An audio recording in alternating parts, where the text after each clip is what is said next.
சேனலில் பார்க்க போகிறது டேஸ்டியான ரொம்ப ஹெல்த்தியான பீட்ரூட் கேசரி. நம்ம சேனலை சப்ஸ்கிரைப் பண்ணாதவங்க சப்ஸ்கிரைப் பண்ணுங்கள், லைக் பண்ணுங்கள், பெல் பட்டனை ப்ரெஸ் பண்ணுங்கள். 2 பீட்ரூட்டை தோல் சீவி எடுத்து வச்சுருக்கோம். இது சின்ன சின்ன பீசஸாக கட் பண்ணி ஒரு மிக்ஸி ஜாரில் சேர்த்துக்கலாம். கொஞ்சமாக தண்ணி சேர்த்து இதை நல்ல ஜூஸ் பதத்துக்கு நம்ம அரைச்சி எடுத்துகிட்டு வந்துடலாம். இப்போ நம்ம பீட்ரூட்டை அரைச்சி எடுத்துகிட்டு வந்துட்டோம். இப்போ இந்த பீட்ரூட் ஜூஸை நம்ம ஃபில்டர் பண்ணி எடுத்துக்கலாம்.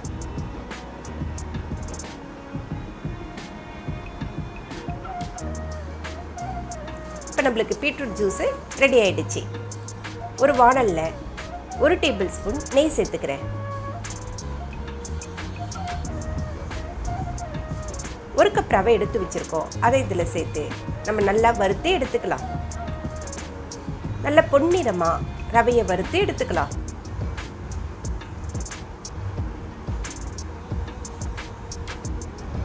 ரவை வறுப்பட்டு வந்துருச்சு. இதை வேற ஒரு பாத்திரத்துக்கு மாற்றிக்கலாம்.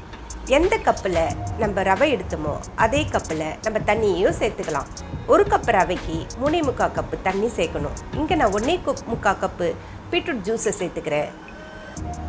மீதி 2 கப்பு நம்ம தண்ணி சேர்த்துக்கலாம்.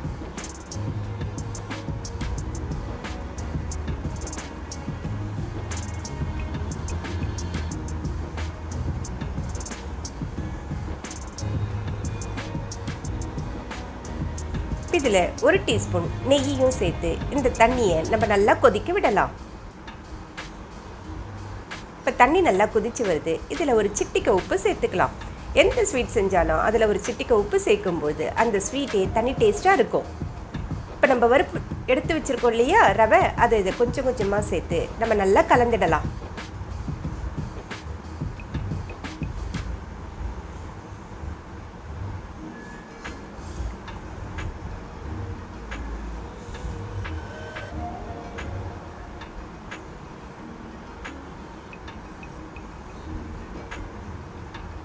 கேஸை சிம்மில் வச்சு இதை கலந்துடலாம்.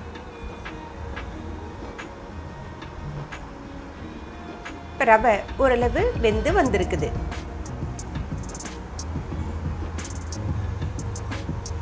இது ஒரு மூடி போட்டு மூடி நம்ம 5 நிமிஷம் கேஸை சிம்மில் வச்சு வேக விடலாம்.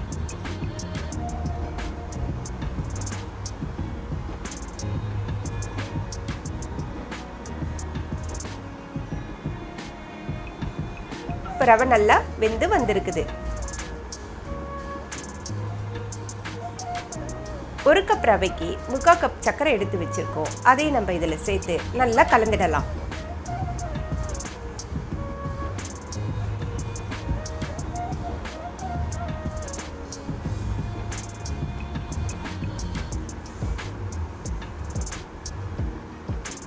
இப்போ இதில் 2 டேபிள் ஸ்பூன் நெய்யையும் சேர்த்து நம்ம நல்லா கலந்துக்கலாம்.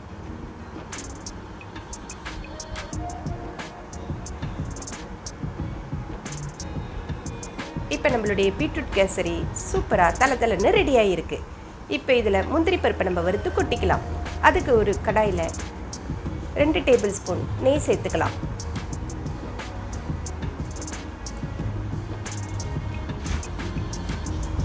இப்போ இதில் கொஞ்சமாக முந்திரி பருப்பையும் சேர்த்துக்கலாம்.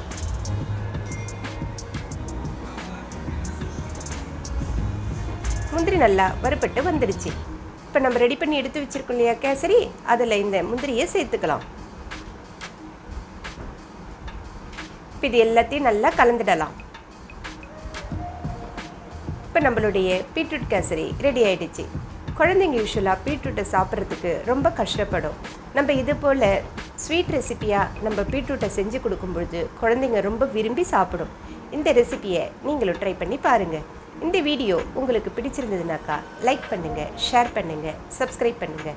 உங்களுடைய கமெண்ட்ஸை கமெண்ட் செக்ஷனில் சொல்லுங்கள்.